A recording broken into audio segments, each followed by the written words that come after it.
حسد اور بغض سے کیسے بچے, اس میں کیا فرق ہے؟ حسد اور بغض یہ انسان میں ہوتا ہے, بغض بھی پیدا ہو جاتا ہے کسی سے, ذاتی نفرت, اور حسد بھی.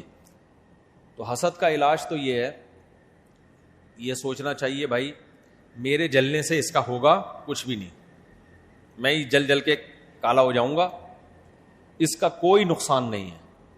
نمبر 2, اللہ کی تقدیر. جو آدمی کسی کی نعمت کو دیکھ کے حسد کرتا ہے, اس کا مطلب وہ اللہ کی تقدیر پہ اعتراض. یہودی جو نبی پر ایمان نہیں لاتے تھے حسد اور جیلسی کی وجہ سے, کہ قریشیوں میں, عربیوں میں نبی کیوں آ گیا, نبی تو ہماری نسلوں میں آیا کرتے تھے, ہم ان کو کیوں مانے؟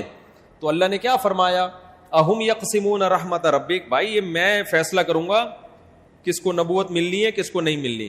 پھر اللہ نے مثال دی دولت کی, کہ دولت تمہاری مرضی پہ میں لوگوں کو نہیں دیتا. تم سمجھتے ہو کہ اس کے پاس دولت نہیں ہونی چاہیے, میں دے دیتا ہوں بہت زیادہ. تم کہتے ہو فلاں کے پاس ہونی چاہیے, اس کے پاس کھانے کو روٹی بھی نہیں ہوتی. تو جب دولت جو کم درجے کی چیز ہے وہ میری مرضی پہ ملتی ہے, تو نبوت تو بہت اعلیٰ چیز ہے, وہ تمہارے مشورے پہ تھوڑی کسی کو ملے گی.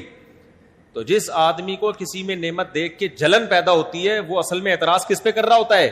اللہ پہ, کہ اللہ مجھ سے مشورہ لے لینا چاہیے تھا معاذ اللہ کہ اس کو یہ نعمت ملنی چاہیے کہ نہیں. تو جس کو جو نعمت مل گئی, شہرت ہے, خوبصورتی ہے, دولت ہے, علم ہے, عزت ہے, کچھ بھی ہے, تو آپ بولو بھائی کس کی دین ہے؟ اللہ کی دین. یہ کتنی باتیں ہو گئی؟ 2 باتیں. تیسری بات یہ سوچ لینا چاہیے بھائی یہ عزت ہے, دولت ہے, شہرت ہے عارضی. اب دیکھو آپ چڈی بنیان میں گھوم رہے تھے, دھوتی بنیان میں, آپ کے دوست 3 پیس سوٹ اور ٹائی میں گھوم رہا ہے, بڑا زبردست, آپ کو تھوڑی دیر کے لیے حسد ہوگا یار یہ کیا ہے. لیکن اگر پتا چل جائے کہ یہ غفار بھائی نے اس کو تھوڑی دیر کے لیے پہننے کے لیے دی ہے, تھوڑی دیر میں غفار بھائی اس سے سوٹ بھی لے لیں گے, ٹائی بھی لے لیں گے, پینٹ بھی لے لیں گے, اور وہی دھوتی بنیان میں ہی گھومے گا, اب حسد ہوگا آپ کو؟ نہیں ہوگا نا. ابے بھیک میں ملی ہوئی ہے, تھوڑی دیر کے لیے کسی نے دیا ہوا ہے. تو یہ سوچا کرو, غریب آدمی کو چاہیے یہ سوچا کرے جس کے پاس دولت ہے, ابے تھوڑے دن کی کہانی ہے, یہ بھی پھٹے پہ لیٹا ہوا ہوگا, ہم بھی پھٹے پہ لیٹے ہوئے ہوں گے, یہ بھی قبر کے اندر ہوگا, ہم بھی قبر کے اندر. جتنے کیڑے ہماری لاش پہ, اس پہ کم بخت پہ اس سے زیادہ ہی کیڑے ہوں گے, کم نہیں ہوں گے, کیونکہ زیادہ کھایا ہے اس نے. دولت مند آدمی جو پھوڑتا پھاڑتا ہے نا پیزے ویزے بہت, تو اس میں کیڑے جلدی بھی آتے ہیں اور زیادہ بھی, کیڑے زیادہ انجوائے کرتے ہیں پیزے والے کی لاش کو.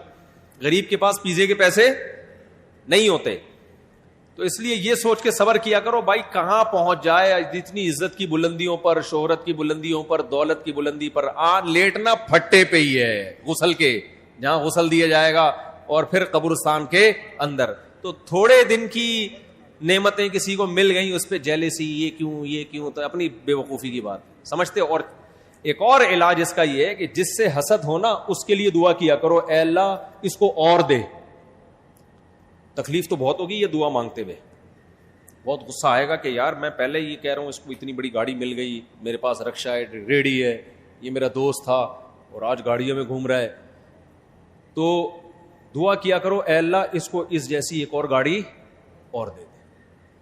جب کسی کی تیسری شادی کا سنو, اے اللہ چوتھی بھی کرا دے اس کی, کیونکہ بہت لوگ اس سے بھی تپرے ہوتے ہیں کہ ہماری ایک نہیں ہو رہی, یہاں لوگ کرتے چلے جا رہے ہیں. ٹھیک ہے, تو جس کے لیے دل میں حسد کے جذبات ہوں اس کے لیے دعا کرنی چاہیے, اے اللہ اس کو اور دے.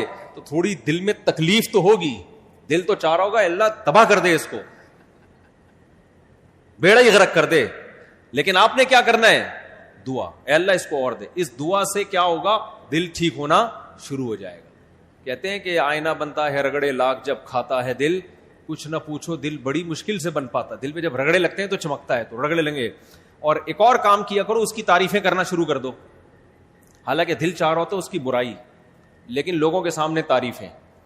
اور یہ ہوتا ہے, دیکھو ڈاکٹر ذاکر نائک صاحب آئے نا, بہت زیادہ عزت ہو رہی ہے, تو اب کیا ہے, کچھ لوگوں کو سمجھ میں نہیں آ رہا یار ہم لوگ اتنے عرصے سے یہ کام کر رہے ہیں, ہماری اتنی نہیں ہو رہی, اس کی اتنی ہو رہی ہے. تو اب وہ کہنے الفاظ تو ہوتے ہیں ہم اصلاح کر رہے ہیں, لیکن لیبل اصلاح کا ہوتا ہے, اندر کیا ہو رہی ہوتی ہے؟ جلن ہو رہی ہوتی ہے, حسد پیدا ہو رہا ہوتا ہے کہ یار یہ کیا ہے.